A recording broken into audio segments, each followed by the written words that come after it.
Shalom Bapak Ibu dan saudara-saudara yang terkasih di dalam Tuhan Yesus Kristus. Bersyukur kita karena Tuhan masih memberikan waktu untuk kita berjumpa kembali melalui Bina Iman GKI Klasi Solo pada hari ini. Kita akan bersama merenungkan Sabda Tuhan, namun sebelumnya mari kita berdoa. Bapa, terima kasih Engkau sudah menyertai hidup kami sampai pada hari ini, dan kami percaya bahwa kehidupan kami di hari-hari ke depan Allah tetap beserta dengan kami. Terima kasih karena Engkau masih berkenan untuk menjumpai kami melalui sapaan firman Tuhan. Ya Allah, kiranya Engkau menolong kami supaya kebenaran firman Tuhan hari ini kami sambut dengan penuh sukacita dan dengan hati yang setia dan taat. Terima kasih Bapa, di dalam Tuhan Yesus kami berdoa. Amin. Sabda Tuhan pada hari ini diambil dari kitab Bilangan pasalnya yang ke-16 ayat 20 sampai dengan ayatnya yang ke-35. Lalu Tuhan berfirman kepada Musa dan Harun, "Pisahkanlah dirimu dari tengah-tengah umat ini, supaya kuhabisi mereka dalam sekejap mata." Tetapi mereka berdua bersujud dan berkata, "Ya Allah, Allah dari roh segala makhluk, satu orang saja berdosa. Akankah Engkau murka terhadap segenap umat ini?" Berfirmanlah Tuhan kepada Musa, "Katakanlah kepada umat itu, menyingkirlah dari sekeliling tempat kediaman Korah, Datan, dan Abiram." Lalu Musa pergi kepada Datan dan Abiram, diikuti oleh para tua-tua Israel. Berkatalah ia kepada umat itu, "Baiklah kamu menjauh dari kemah orang-orang fasik ini, dan jangan kamu menyentuh apapun dari milik mereka, supaya jangan kamu dilenyapkan karena segala dosa mereka." Mereka pun menyingkir dari sekeliling tempat kediaman Korah, Datan, dan Abiram. Adapun Datan dan Abiram telah keluar dan berdiri di depan pintu kemah mereka bersama istri, anak-anaknya yang laki-laki, dan anak-anaknya yang kecil. Sesudah itu berkatalah Musa, "Dengan hal inilah kamu akan tahu bahwa aku diutus oleh Tuhan untuk melakukan segala perbuatan ini, dan hal itu bukanlah dari hatiku sendiri. Jika orang-orang ini nanti mati seperti matinya setiap orang, dan mereka mengalami yang dialami setiap manusia, maka aku tidak diutus Tuhan. Tetapi jika Tuhan akan menjadikan sesuatu yang belum pernah terjadi, dan tanah mengangakan mulutnya menelan mereka beserta segala milik mereka, sehingga mereka hidup-hidup turun ke dunia orang mati, maka kamu akan tahu bahwa orang-orang ini telah menista Tuhan." Baru saja ia selesai mengucapkan segala perkataan itu, tanah di bawah mereka terbelah, dan bumi membuka mulutnya menelan mereka dengan segala isi rumahnya, juga semua orang yang ada pada Korah, serta segala harta milik mereka. Demikianlah mereka dengan semua orang yang ada pada mereka turun hidup-hidup ke dunia orang mati, dan bumi menutupi mereka sehingga mereka binasa dari tengah-tengah jemaah itu. Dan semua orang Israel yang di sekeliling mereka berlarian mendengar teriak mereka, sebab kata mereka, "Jangan-jangan bumi menelan kita juga." Lagi keluarlah api berasal dari Tuhan, lalu memakan habis ke 250 orang yang mempersembahkan dupa itu. Demikian bacaan firman Tuhan pada hari ini. Bapak, Ibu, dan saudara-saudara yang dikasihi Tuhan, ketika kita membaca kitab Bilangan, pasal 16, mulai dari ayatnya yang pertama, maka kita menemukan ada 3 alasan pemberontakan yang dilakukan oleh Korah, Datan, dan Abiram kepada Musa dan Harun. Mereka menganggap Musa dan Harun melakukan tindakan-tindakan yang tidak benar. Mereka mengangkat diri sendiri menjadi pemimpin Israel dan mereka memonopoli jabatan imam. Musa dan Harun juga dianggap gagal untuk membawa umat Israel ke tanah perjanjian. Nah, Bapak, Ibu, dan Saudara yang dikasihi Tuhan, Musa dan Harun yang dipilih oleh Allah untuk memimpin umat Israel keluar dari negeri perbudakan. Mereka tidak mengangkat diri mereka tidak berusaha untuk menjadikan diri mereka sendiri sebagai pemimpin bagi umat Israel. Tetapi itu semua adalah karena Allah yang memilih mereka, Allah yang menghendaki untuk mereka menjadi pemimpin bagi umat Israel. Tetapi Korah, Datan, dan Abiram, mereka menuduh Musa bahwa Musa melakukan hal yang tidak seharusnya dilakukan, yakni mengangkat diri menjadi pemimpin bagi umat Israel.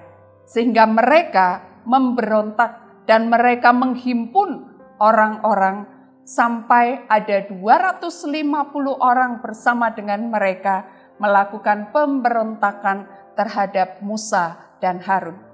Nah, Bapak, Ibu, dan Saudara yang dikasihi Tuhan, bacaan yang kita baca tadi mulai dari ayat 20 sampai dengan ayatnya yang ke-35. Kita melihat bagaimana Musa menyikapi apa yang dituduhkan kepadanya dan bagaimana Musa menjadi perantara antara umat dan juga Allah. Bagaimana dia sebagai seorang pemimpin menyikapi, menanggapi hal-hal yang terjadi di dalam kehidupannya sebagai seorang pemimpin. Dalam ayat tadi kita membaca bahwa Tuhan menjadi murka terhadap Korah, Datan, dan Abiram. Tetapi yang Allah katakan kepada Musa adalah supaya Musa dan Harun menyingkir dari umat itu. Allah akan menghancurkan mereka. Allah akan membinasakan mereka. Dan Musa sebagai seorang pemimpin bagi umat Israel, Musa dan Harun lalu kemudian sujud dan mereka berkata, yang salah itu tidak semuanya, tetapi mengapa semuanya akan dihancurkan? Mengapa semuanya harus menanggung hukuman oleh karena kesalahan-kesalahan yang dilakukan oleh sebagian orang, hanya oleh orang-orang tertentu saja. Bapak, Ibu, dan Saudara yang dikasihi Tuhan, kita melihat di sini Musa dan Harun sebagai pemimpin, mereka memiliki hati yang begitu peduli. Mereka memiliki sikap yang begitu rendah hati. Sehingga tidak dengan sukacita ketika mereka mendengar berita penghukuman. Toh orang-orang itu juga ada orang-orang yang melakukan tindakan pemberontakan. Biar sajalah, toh umat itu memang umat yang sukar untuk dipimpin. Umat itu adalah umat yang keras kepala. Umat itu adalah umat yang tegar tengkuk. Ya biarlah semuanya dihukum oleh Tuhan. Tetapi Musa sebagai seorang pemimpin, dia tahu apa yang mesti dia lakukan. Yang bersalah itu yang harus dihukum. Musa memohon anugerah, belas kasih, kemurahan Allah bagi umat Israel. Dan akhirnya Bapak, Ibu, dan Saudara, Tuhan berkenan atas permohonan Musa dan Harun. Sehingga orang-orang yang dihukum adalah orang-orang yang menista Tuhan dengan mereka menista Musa dan Harun sebagai orang-orang yang dipilih oleh Tuhan, orang-orang yang diberi kewenangan oleh Allah. Korah, Datan, dan Abiram. Mereka melihat apa yang mereka katakan Musa itu tidak dipilih oleh Tuhan. Dengan Musa berkata, kalau mereka ini nanti mati dengan cara yang wajar, seperti manusia pada umumnya, maka benar yang dikatakan oleh mereka, bahwa Musa dan Harun mengangkat dirinya sendiri menjadi pemimpin bagi Israel. Mereka bukan orang-orang yang diutus oleh Tuhan. Tetapi kebenaran itu lalu kemudian dinyatakan oleh Allah. Kebenaran itu lalu kemudian diungkapkan oleh Allah. Ketika Korah, Datan, dan Abiram, mereka ditelan oleh bumi. Ketika Musa selesai berbicara, lalu kemudian mereka masuk ke dalam tanah, karena tanah di mana mereka berdiri itu terbelah. Mereka masuk ke dalamnya bersama dengan seisi rumahnya. Bapak, Ibu, dan saudara-saudara yang dikasihi Tuhan, di hadapan Allah yang benar itu tetaplah akan dinyatakan. Sekalipun terkadang jalannya itu begitu rumit dan begitu sulit. Itu sebabnya mungkin yang membuat banyak orang lelah untuk berjuang menyatakan kebenaran. Karena terkadang banyak orang merasa rasanya sudah menjadi hal yang tidak mungkin. Tetapi di sini kita melihat Allah tidak tinggal diam.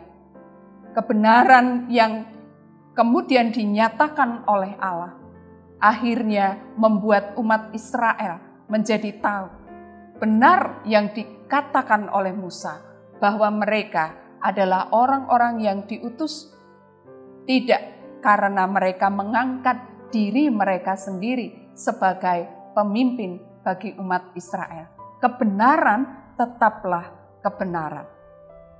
Bapak, Ibu, dan saudara-saudara yang dikasihi Tuhan, melalui sabda Tuhan pada hari ini, kita bersama-sama diingatkan. Yang pertama adalah bahwa setiap orang yang melakukan kesalahan, dia akan mendapatkan upah dari apa yang sudah dia lakukan. Orang yang sudah melakukan kejahatan, dia akan mendapatkan konsekuensi dari apa yang sudah dia perbuat. Korah, Datan, Abiram, dan 250 orang yang bersama dengan mereka mendapatkan hukuman itu. Yang kedua, Bapak, Ibu, dan saudara, kita melihat dari bacaan ini bagaimana Musa dan Harun sebagai seorang yang dituduh, sebagai seorang yang difitnah, sementara mereka adalah seorang pemimpin yang besar, tetapi mereka punya kerendahan hati menyikapi persoalan itu, memohon belas kasih dan kemurahan Allah, dan Allah menyatakan kemurahan hatinya kepada umat Israel. Yang bersalah itu yang menanggung konsekuensinya. Sedangkan orang-orang yang tidak bersalah, mereka tidak turut mendapatkan hukuman dari Tuhan. Bapak, Ibu, dan saudara yang dikasihi Tuhan, Allah memiliki kedaulatan untuk memilih siapapun yang hendak Dia pilih dan hendak Dia pakai. Tetapi terkadang sebagai manusia, kita merasa bahwa kita yang lebih berhak atas pilihan itu. Kita yang lebih berhak atas jabatan itu. Karena kita merasa kita memiliki sesuatu yang lebih dibandingkan dengan orang-orang tertentu yang ternyata dipilih dan dipakai oleh Tuhan. Tapi ingatlah bahwa Dia punya kedaulatan yang mutlak untuk menentukan pilihannya, untuk Dia memakai siapa saja yang hendak Dia pakai. Kita belajar untuk menghormati, menghargai, dan mendukung. Jikalau kita melihat ada orang-orang yang dipakai dan dipilih oleh Tuhan, untuk menjadi alat bagi pekerjaan Tuhan yang luar biasa. Kiranya Bapak, Ibu, dan Saudara, firman Tuhan pada hari ini menjadi berkat bagi kita, mengingatkan kepada kita untuk kita terus menjaga kehidupan kita, menjaga hati kita, kita menghormati kedaulatan Allah, kita menghormati orang-orang yang dipilih dan dipakai oleh Allah. Kita belajar untuk memiliki kerendahan hati, untuk kita menyikapi segala persoalan dan tantangan ketika kita menjadi orang-orang yang dipilih dan bekerja bagi kemuliaan Tuhan. Tuhan Yesus kiranya akan menolong dan memberkati kita semua. Amin. Mari kita berdoa. Bapa yang bertahta dalam kerajaan surga, terima kasih untuk sabda-Mu yang sudah Engkau nyatakan kepada kami. Kami bersyukur karena Tuhan mengingatkan kami untuk kami belajar menghargai orang-orang yang Tuhan pilih dan orang-orang yang Tuhan pakai untuk mengerjakan pekerjaan-pekerjaan Allah yang sudah Allah rancangkan. Engkau memiliki kedaulatan yang mutlak untuk memilih siapapun yang hendak Engkau pilih dan Kau percaya.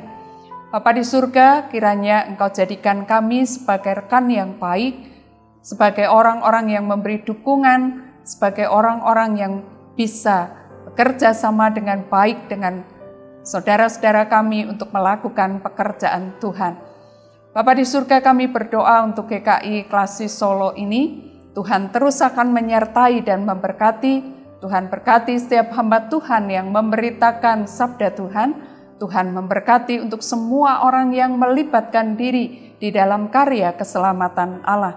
Tuhan sertai dan Tuhan tolong supaya melalui GKI Klasi Solo ini Engkau dipermuliakan.